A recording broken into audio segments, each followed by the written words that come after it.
In today's video, I'm going to teach you how to place stop order in cTrader. By the end, you'll know exactly how to set a stop order so your trade triggers only if price reaches a level you've planned in advance. A stop order is different from a limit order. It's designed to catch momentum.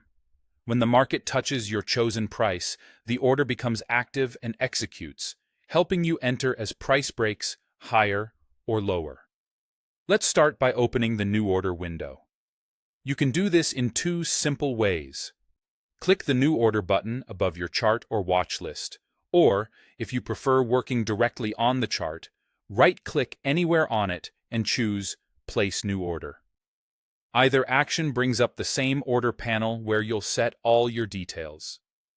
In the Order panel, set the order type to Stop Order. This tells cTrader you want a pending order that activates only if your specified price is reached.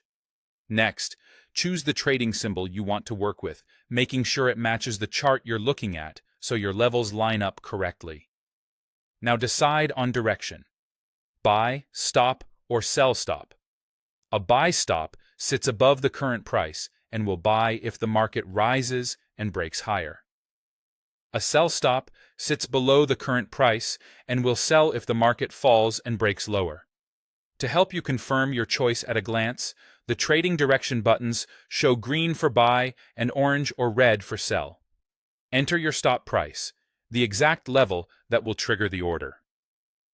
For a buy stop, your stop price must be set above the current ask price.